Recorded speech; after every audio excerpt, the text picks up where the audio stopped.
Hello everyone, आज की video में आपका स्वागत है।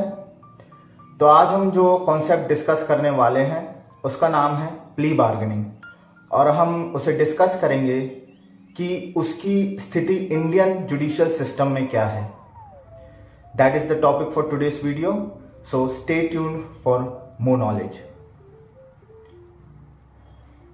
अगर हम बात करें the concept of plea bargaining की, तो वो एक लैटिन प्रिंसिपल पे बेस्ड है जिसका नाम है नोलो कंटेंडेयर, जिसका मतलब होता है I do not wish to contest.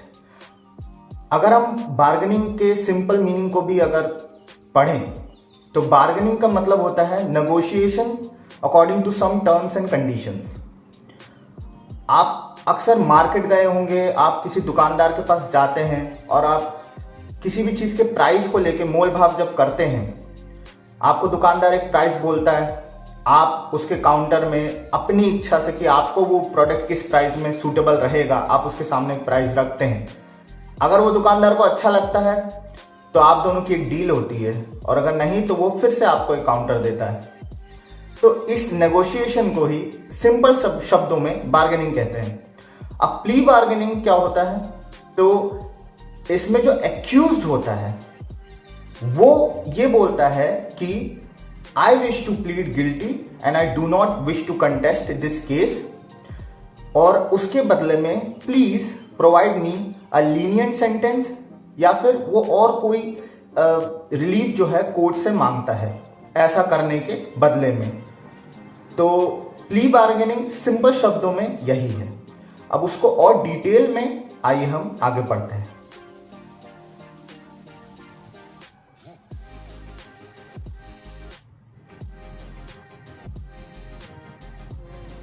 अगर हम प्ली बार्गेनिंग को सीआरपीसी 1973 के अंदर डील करें तो सीआरपीसी 1973 के चैप्टर 21A में आपको प्ली बार्गेनिंग सेक्शन 265A से लेकर 265L तक मिलेगा। अब क्या ये प्ली बार्गेनिंग का कॉन्सेप्ट इंडिया में पहले से था? तो नहीं, प्ली बार्गेनिंग का कॉन्सेप्ट इंडिया में नहीं था। हालांकि ये कई अलग कंट्रीज में प्रेवलेंट था, वहां पे ये कंट्रीज इस कॉन्सेप्ट को यूज कर रही थी। पर इंडिया में ये कॉन्सेप्ट कैसे आया? तो इंडिया में ये कॉन्सेप्ट आया क्रिमिनल लॉ अमेंडमेंट एक्ट 2005 के थ्रू, और रिकमेंडेशंस थी मालिमत कमेटी की। उस कमेटी के रिकमेंडेशंस के थ्रू जो प्ली बार्गेनिंग का कॉन्सेप्ट है हमारे सीआरपीसी 1973 के chapter 21A from section 265A to 265L उसको इंडक्ट किया गया। अब वो सेक्शंस क्या कहते हैं, वो चैप्टर क्या कहता है, आइए उसे डिटेल में पढ़ते हैं।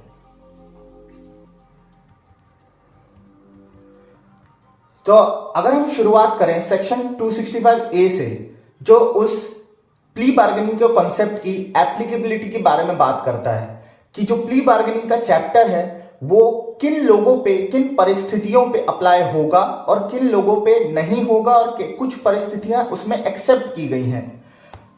इसके अलावा एक एक्सेप्शन इस चैप्टर के लास्ट सेक्शन यानी कि 265L में भी दिया हुआ है, लेकिन हम उसे बाद में डिस्कस करेंगे। हम सेक्शन वाइज चलेंगे और उस सेक्शन की एग्जैक्ट लैंग्वेज मैं आपको आपकी स्क्रीन पे शो करूंगा, जो कि सेक्शन हमें क्या बताता है, एंड मैं उसे समझाऊंगा सिंपल सटीक शब्दों में, जिससे कि वो चीज कंसेप्ट के साथ आपको क्लैरिटी मिले।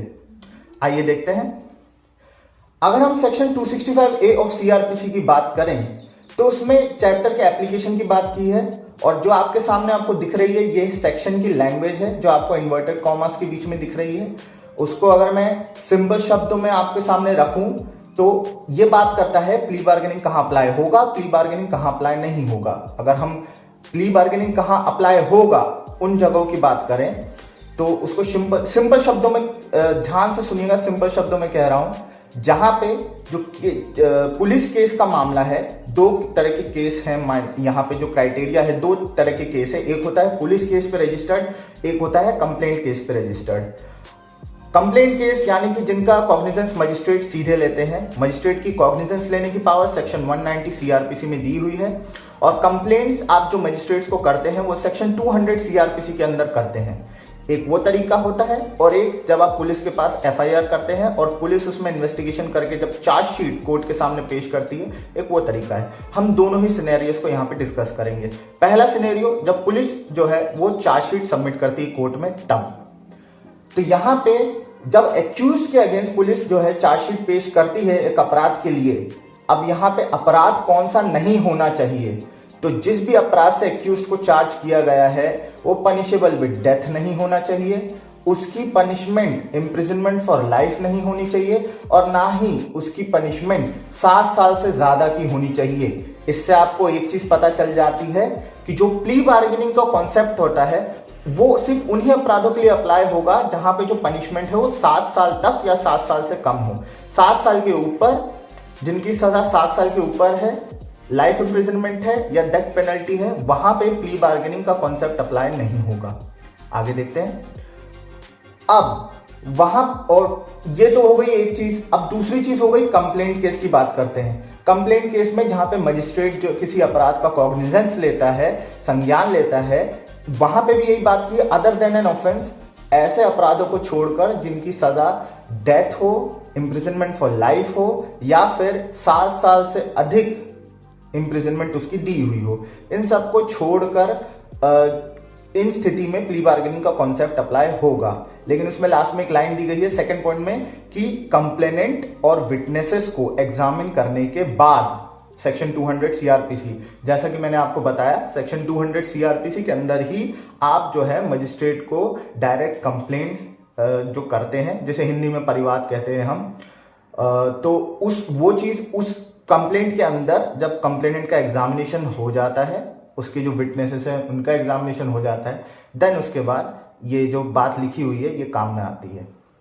अब हम बात करते हैं प्ली बार्गेनिंग कहाँ अप्लाई नहीं होगा।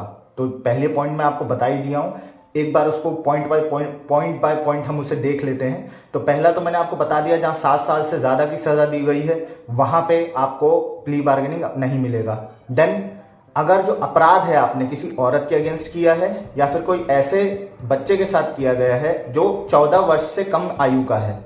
देन थर्ड, जहां पे एक्यूज्ड को प्रीवियसली उसी सेम अपराध के लिए कन्विक्ट किया जा चुका है। अब ये जो कॉन्सेप्ट है ये रिपीट ऑफेंडर्स की बात कर रहा है। आप किसी अपराध के लिए पहला सजा पा चुके हैं, then again you commit the same offence, तो क्या अब दोबारा से आपने वो अपराध किया है तो क्या आप उसके लिए आप प्ली बार्गेनिंग मांग सकते हैं? नहीं। आपने वही अपराध को रिपीट किया है तो प्ली बार्गेनिंग आपको नहीं मिलेगा। नेक्स्ट है ऑफेंसेस जो अफेक्ट करते हैं socio economic condition of the country. अब सोशियो इकोनॉमिक कंडीशन को अफेक्ट करने वाले जो कंट्री के अंदर जो अपराध होते हैं, किन लॉस के अंदर होते हैं, ये हमारे सेक्शन 265 तो बात नहीं करता। हालांकि सेंट्रल गवर्नमेंट ऑफ इंडिया ने एक लिस्ट दी थी जिसमें उन्होंने बताया था कि कौन से ऐसे कानून होंगे जिनके अंदर अगर अपराध किया गया तो वो जो है हमारे कंट्री के सोशियो इकोनॉमिक कंडीशंस को अफेक्ट करेंगे। ये लिस्ट आपकी स्क्रीन में दी हुई है। यही 1 से लेके 19 तक जो आपको सामने लिस्ट दी गई है, ये ऐसे कुछ लॉज, ऐसे एक्ट्स हैं जिनके अंदर अगर आप अपराध करते हैं तो वो अपराध हमारी कंट्री के सोशियो इकोनॉमिक कंडीशन को अफेक्ट करने वाले माने जाएंगे और उन कंडीशंस में आपको प्ली बार्गेनिंग का डिफेंस नहीं मिलेगा। अब हम चलते हैं नेक्स्ट सेक्शन की ओर, जो कि है सेक्शन 265B, जो एप्लीकेशन ऑफ प्ली बार्गेनिंग के बारे में बात करता है। प्ली बार्गेनिंग क्या आपको सीधे आप कोर्ट में जाएंगे और आप बोलेंगे सामने से तो क्या आपको मिल जाएगा? नहीं, उसकी एक प्रोसीजर है बकायदा, जैसा कि सीआरपीसी में ये चैप्टर दिया हुआ है। सीआरपीसी को हम एक प्रोसीजरल लॉ कहते हैं। 2 तरीके के लॉज होते हैं, एक सब्सटैंटिव प्रोसीजरल आईपीसी जो कि सब्सटैंटिव है जिसमें कि आपको ऑफेंसेस और उनकी पनिशमेंट्स मिलेंगी, और जो कि सीआरपीसी है जो कि प्रोसीजरल, उसमें हर चीज का प्रोसीजर मिलेगा क्रिमिनल लॉ से related, from the stage of FIR to investigation, inquiry, trial till judgement, और उसके बाद भी आपको जो एक्स्ट्रा प्रोसेस होती है अपील, रिवीजन, उसके रिगार्डिंग सब आपको सीआरपीसी में ही मिलेगा। तो चूंकि ये एक सीआरपीसी एक प्रोसीजरल लॉ है तो यहाँ पे प्ली बार्गेनिंग के लिए भी एक बकायदा प्रॉपर प्रोसीजर दिया है कि आप कोर्ट के सामने कैसे एप्लीकेशन देंगे, कोर्ट उस एप्लीकेशन को कैसे कंसिडर करेगा, उसके आगे की प्रोसेस क्या होंगी, कैसे वो आगे काम करेगा। तो उस बारे में हम सेक्शन 265B को पढ़ने वाले हैं। तो आइए देखते हैं सेक्शन 265B की लैंग्वेज। आपको सामने दिख रही है आपकी स्क्रीन पे, ये सेक्शन की एक्चुअल लैंग्वेज है। सेक्शन क्या कहता है ये आपके सामने लिखा हुआ है। अगर मैं उसको सिंप्लीफाई करूं उस लैंग्वेज को, तो जो प्रोसीजर है प्ली बार्गेनिंग का, कैसे आप एप्लीकेशन देंगे हमारे इंडिया में, वो प्रोसीजर है। पहले तो अगर एक्यूज जो है, अगर वो उसकी इच्छा है कि वो गिल्टी प्लीड करना चाहता है, और यहाँ पे वॉलंटरली उसको गिल्टी प्लीड करना जरूरी है। अगर वो किसी के जोर जबरदस्ती या दबाव में आके अगर गिल्टी प्लीड कर रहा है, that is not considered the option for plea bargaining. यहां पे वो अपनी इच्छा से, सहमति से, वॉलंटरली उसको गिल्टी प्लीड करना जरूरी है, ठीक है। और उसके लिए उसे एक एप्लीकेशन देनी पड़ेगी कोर्ट के सामने, और उसके साथ वो एक एफिडेविट देगा जिसको वो डिक्लेयर करेगा, खुद का एक शपथ पत्र देगा जिसमें वो घोषित करेगा इस चीज को, शपथ लेते हुए कि मैं जो है प्ली बार्गेनिंग का जो कॉन्सेप्ट दिया गया है, मैं उस चीज का फायदा उठाना चाहता हूं, और मैं उस चीज को वॉलंटरली, बिना किसी जोर जबरदस्ती, बिना किसी दबाव के, अपनी सहमति से कर रहा हूं, ऐसा उसे एफिडेविट में लिखना पड़ेगा। और अपनी एप्लीकेशन में वो अपने सारे केस की डिटेल्स मेंशन करेगा।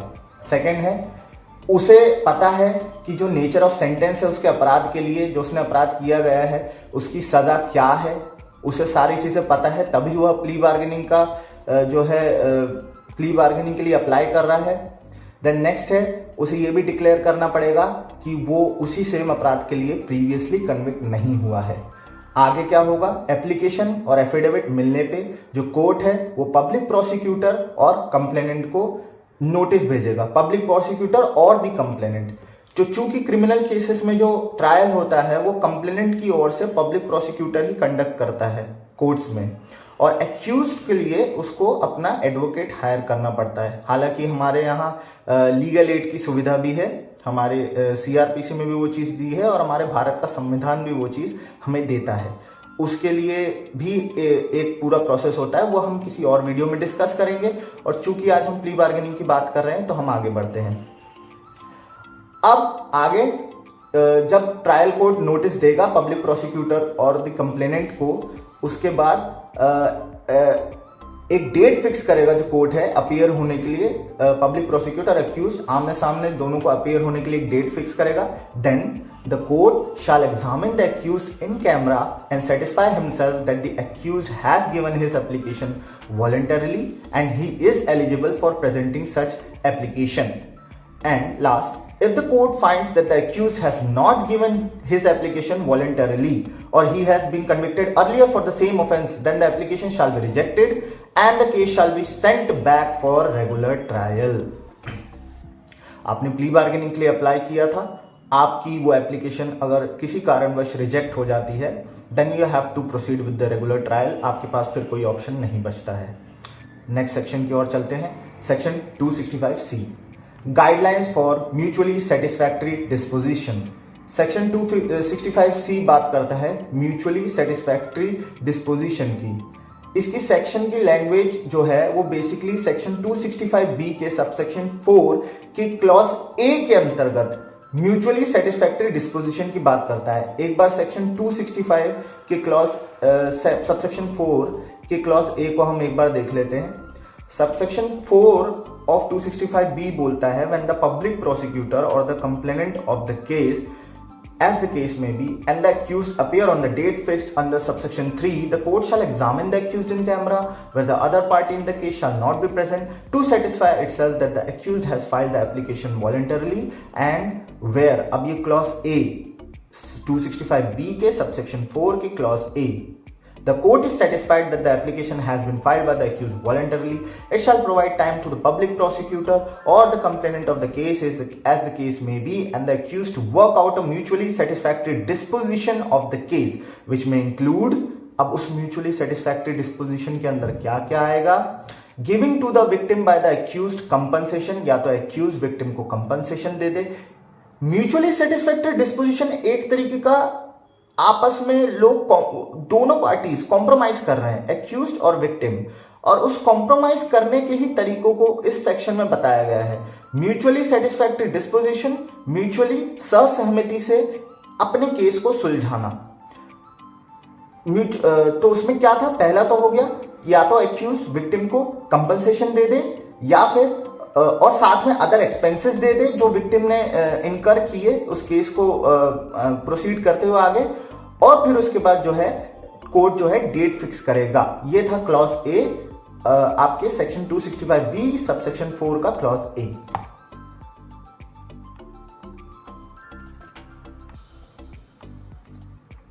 और अगर म्यूचुअली सेटिस्फैक्ट्री डिस्पोजिशन जैसा कि मैंने आपको बताया उसको अगर मैं सिंपल टर्म्स में मैं आपको बताऊं तो उसमें दो चीजें आती हैं। पहला तो in a case instituted on a police report, क्या करेगी कोर्ट, द कोर्ट शैल, ये म्यूचुअली सेटिस्फैक्ट्री डिस्पोजिशन जब हो रहा है तो वो दो केसेस में कैसे होगा, तो मैंने आपको पहले भी बताया था कि जो दो सिनेरियोज हैं, पहला तो होता है जो केस पुलिस रिपोर्ट पे इंस्टीट्यूट हुआ है और जो दूसरा केस है वो है कंप्लेंट पे इंस्टीट्यूट होने वाला। दोनों ही स्थितियों में म्यूचुअली सेटिस्फैक्ट्री डिस्पोजिशन कैसे काम करेगा उसके बारे में पढ़ते हैं। पहला तो है अगर पुलिस रिपोर्ट पे इंस्टीट्यूट हुआ है तो ऐसे में जो कोर्ट है वो नोटिस देगा public prosecutor, investigating officer, accused को और विक्टिम को कि वो पार्टिसिपेट करें इन मीटिंग्स में to work out a satisfactory disposition. Pleader of the accused may be allowed to participate in such a meeting. In a case instituted otherwise than on police report, यानी कि जो complaint के through institute हुए हैं वहां पे क्या होगा, the notice shall be issued to the accused and the victim of the case to participate in the meeting to work out the satisfactory disposition of the case. Pleader of the accused or victim may also be permitted to participate in the meeting on the desire of the victim or the accused. और दोनों ही cases में the court shall ensure that the deposition is worked out voluntarily. अब हम next section की ओर बढ़ते हैं, section 265D, report of the mutually satisfactory disposition to be submitted before the court. अब आपको इसके सेक्शन के जो मार्जिनल नोट, जो सेक्शन के आगे जो लाइन लिखी होती है उसे हम मार्जिनल नोट कहते हैं इंटरप्रिटेशन के अकॉर्डिंग। तो उस मार्जिनल नोट में ही आपको उसकी जो कॉन्सेप्ट है, जो इंटरप्रिटेशन है, वैसे ही दिख रहा है कि जो रिपोर्ट है म्यूचुअली सेटिस्फैक्ट्री डिस्पोजिशन जो कोर्ट ने आपको करने को बोला और आप किस नतीजे पहुंचे, उसकी जो रिपोर्ट है वो आपको कोर्ट के समक्ष जो है सबमिट करनी होगी। एक बार हम सेक्शन की लैंग्वेज को ही पढ़ लेते हैं, इसमें ज्यादा कुछ डिफिकल्ट नहीं है समझने को। आइए देखते हैं। Where in a meeting under section 265C, a satisfactory disposition of the case has been worked out, the court shall prepare a report of such disposition which shall be signed by the presiding officer of the court. Presiding officer of the court यानी कि जो जज आपके सामने बैठा हुआ है, and all other persons who participated in the meeting, and if no such disposition has been worked out, the court shall record such observation and proceed further in accordance with the provisions of this code from the stage the application under subsection 1 of section 265B has been filed in such case. अगर mutually satisfactory disposition नहीं हुआ है, दोनों parties का कोई compromise नहीं हुआ है, देन फिर जो यूजुअल प्रोसीजर होता है प्ली बार्गेनिंग का, कोर्ट उसी को अप्लाई करेगी। बस इतनी सी बात इस सेक्शन में दी हुई है। नेक्स्ट सेक्शन की ओर चलते हैं, सेक्शन 265E जो कि बात करता है डिस्पोजल ऑफ द केस के बारे में। अगर हम सिंप्लीफाई करें language of section 265E of CRPC तो हमें बताता है where the satisfactory disposition of the case has been worked out, यानी कि जो प्ली बार्गेनिंग है वो सक्सेसफुली हो गई है, देन ऐसे में the court shall award the compensation to the victim in accordance with the disposition and after hearing of the parties on the quantum of punishment. Punishment कितनी होगी, उसका क्या क्वांटम होगा, उसमें दोनों ही पार्टीज को सुना जाएगा। उसके बाद the court may release the accused on probation of good conduct or after admonition under section 360 of CRPC or deal with the accused under probation of offenders act. अब बात करते हैं, आपने दो शब्द यहां पे पढ़े, प्रोबेशन एंड एडमोनिशन। तो प्रोबेशन और एडमोनिशन की अगर हम बात करें तो इन दोनों को ही CRPC के सेक्शन 360 में आपको दिया गया है। 360 के सबसेक्शन 1 में प्रोबेशन की बात की गई है और 360 के सबसेक्शन 2 में एडमोनिशन की बात की गई है। प्रोबेशन क्या होता है? प्रोबेशन वो चीज होती है जहां पे, प्रोबेशन एक ऐसा कॉन्सेप्ट होता है जहां पे आप किसी अपराधी को उसके गुड बिहेवियर की वजह से, उसके क्रिमिनल एंटीसीडेंट्स ना होने की वजह से आप उसे रिलीज करते हो for a specific period under supervision. और एडमोनिशन का मतलब होता है आपने उसे वार्निंग देके छोड़ दिया। ये इनके सिंपल लेमन टर्म्स में इनका मतलब होता है। आगे बढ़ते हैं। नेक्स्ट पॉइंट है the court may sentence the accused to half of such minimum punishment provided under the law for the offence committed by the accused. और last point, if minimum sentence is not provided under the act, the court may sentence the accused to 1/4 of the punishment provided or extendable as the case may be for such offence. अगर उस अपराध की सजा act में नहीं दी है, minimum sentence नहीं दी है, तो जो मैक्सिमम सेंटेंस है उसका 1/4 आप निकालेंगे, कोर्ट निकालेगी और उसके अकॉर्डिंग जो है कोर्ट आपको सजा देगी। नेक्स्ट, सेक्शन 265F बात करता है judgment of the court.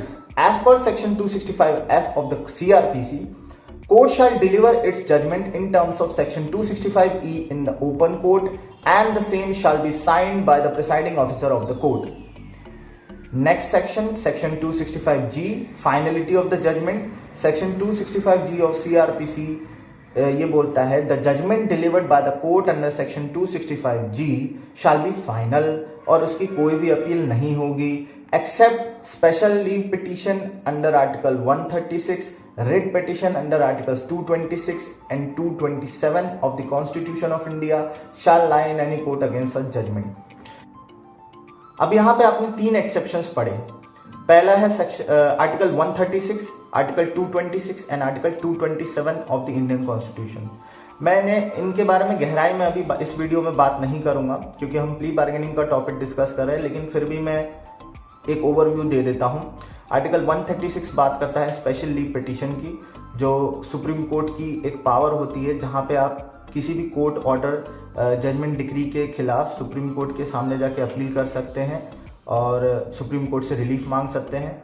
Article 226 जो है वो बात करता है जो हाई कोर्ट की जो रिट इशूइंग पावर होती है इन द फॉर्म ऑफ कितने तरह की रिट्स होती है, habeas corpus, mandamus, prohibition, surgery, क्यो वारंटो, इतने तरह की रिट्स होती है जो कि हाई कोर्ट जो है वो इशू करता है to enforce the fundamental rights of any citizen. And article 227 बात करता है हाई कोर्ट की superintendence power over the subordinate civil courts.